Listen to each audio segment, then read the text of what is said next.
A few months ago, this was a school. Now it's where desperate Gazans come for a ration of sugar. These Palestinians rely on the UN Relief and Works Agency, or UNRWA, for food, medicine, and for vaccinations. Now, displaced by war, they've come here to sleep in the classrooms and cook in the stairwells. UNRWA remains very much the backbone of the response here in Gaza. We have over 3,000 staff working every day. We provide food to 1.1 million people. We are the primary healthcare provider in Gaza. Founded in 1949, UNRWA is one of the United Nations' oldest and largest aid agencies. It's funded primarily by large international donors such as the United States and smaller nations like Australia. It's the only UN aid agency dedicated to a specific group of people. UNRWA was found to serve Palestinian refugees, to help them, to provide relief and work opportunities for Palestinian refugees, and is trying to maintain our identity as Palestinians and is acknowledging us as Palestinians as well. Our Palestinian colleagues, most of them are refugees themselves, and they take great pride in working in adverse conditions to provide for their fellow Gazans. It's probably the most complex humanitarian crisis in the world today. These aid workers are on the front line in Gaza. UNRWA says 165 of its staff have been killed in the offensive.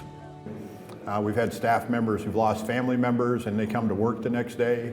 I mean, I can't say enough positive things about our staff.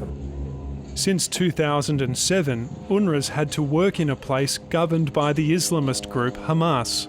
I think it would be naive to assume that you can work as UN or any other aid agency in a territory that is controlled by an autocratic movement, if I can call them that, like Hamas, without having some kind of pragmatic working relationship. UNRWA itself is also under attack. Israel wants the agency gone.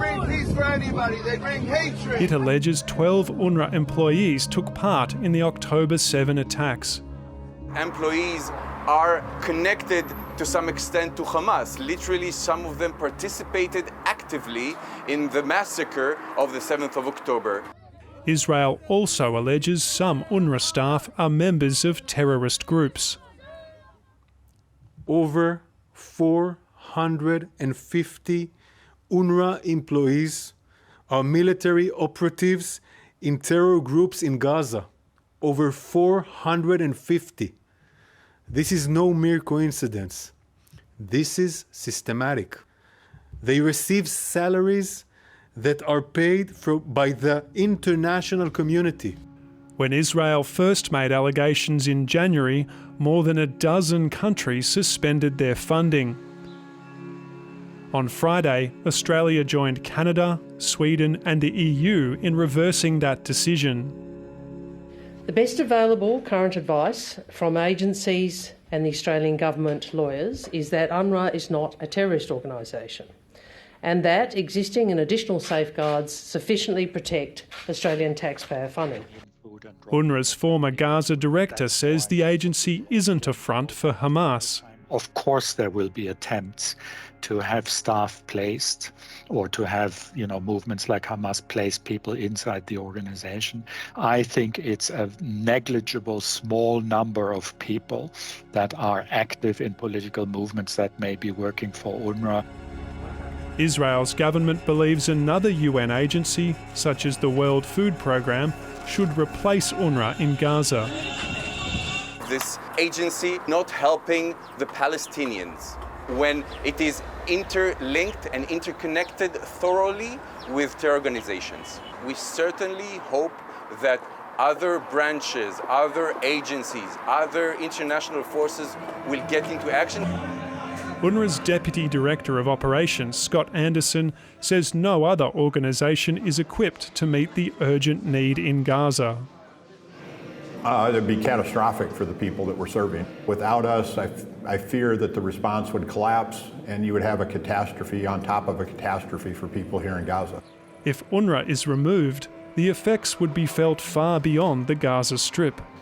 There are nearly 6 million Palestinian refugees living in camps like this one in the West Bank and also spread right across the Middle East. The UN has found they have a right to return to their homes in what's now Israel, or they need some other solution to their situation.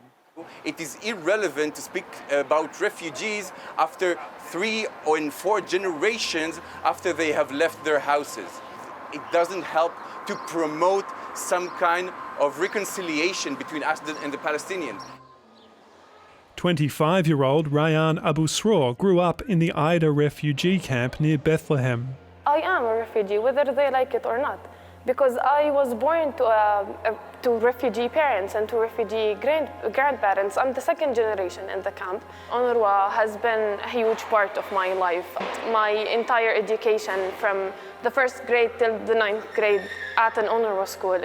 Rayan Abu Sroor fears that Israel's plan to replace UNRWA will be devastating for the next generation of Palestinians. Basically, ending UNRWA is ending me. So ending such entity and such agency, let's say, is basically ending this voice, the international voice, the official voice that is calling for our rights.